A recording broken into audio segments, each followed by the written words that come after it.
2004 to provide a practical guide to supporting human rights defenders on the ground. And this can take many forms, depending on the context and situation. For example, prison visits, observational trials, regular contact, and advocacy campaigns. Every day, the 140 European Union delegations that we have in countries around the world, together with the embassies of our 27 member states, are working with human rights defenders and working with civil society organisations, providing and communicating EU support. EU focal points, dedicated officials on human rights, and EU human rights defenders liaison officers are in place in the EU delegations to ensure that this support is consistent. We also provide practical assistance through protectdefenders.eu and through the provision of emergency grants.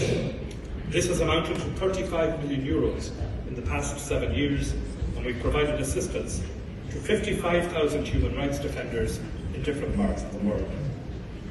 There is an upcoming EU Human Rights Defenders mechanism that will be managed by protectdefenders.eu from next month. It will also benefit from increased EU funding of about 30%. That is about €30 million over 4.5 years to reinforce support to human rights defenders. €30 million over 4.5 years to reinforce support to human rights defenders over that period. The support that we provide to human rights defenders, of course, is not just the financial and practical support. We also provide political support through the engagement that we have with different countries, through our human rights dialogues with over 60 countries and regional organisations, and through our political engagements. Before every human rights dialogue, we have a formal engagement with civil society organisation. We back that up with political engagement by the work that I do, for example, when I visit countries and meet with government and political leaders. When I visit countries, I always meet with civil society organisations, and where possible, I meet directly with human rights defenders.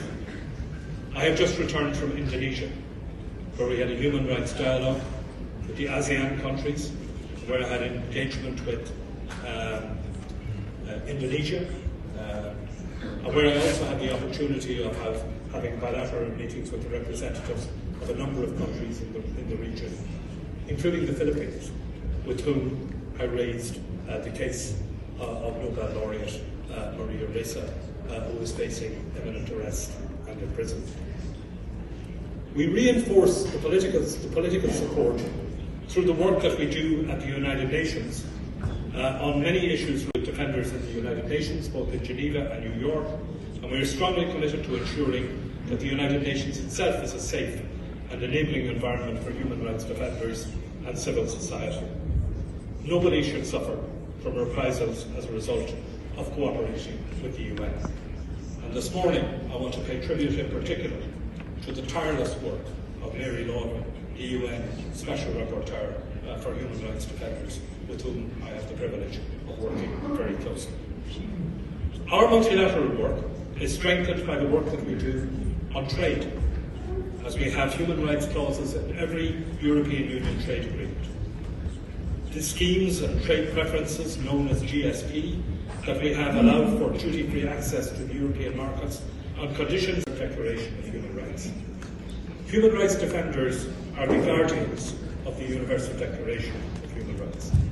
And as we look forward to celebrating that 75th anniversary, we will also celebrate the 25th anniversary of the Declaration on Human Rights Defenders, which will be an important moment to reflect on where we are. And in the meantime, we need to redouble our efforts and work together even more closely to do more and to do it better. We do indeed, I think, need to look in the current environment at how we are working on the protection of human rights defenders. The world in many ways is a different place, even in the 3 years since we last met physically at this platform. The level of repression has increased. The number of human rights crises in the world has increased. The work of human rights defenders has changed and is constantly changing. The means of harassing and the tools that are used for the harassment of human rights defenders is also changing. And we also have to change in the way in which we are addressing these challenges.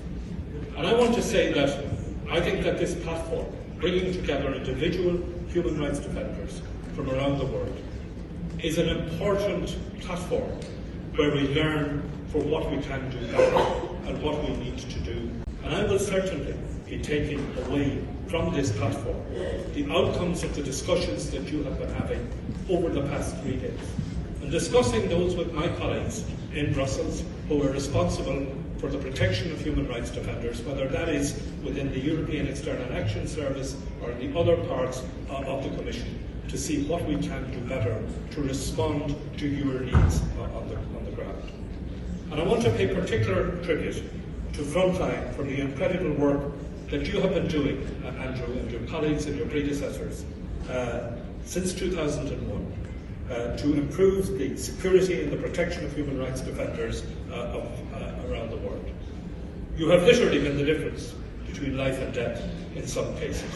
I want to thank you for organising this wonderful event again this year, and I know that the discussions we've had over the last number of days are fruitful. There's no easy road to freedom, peace and justice.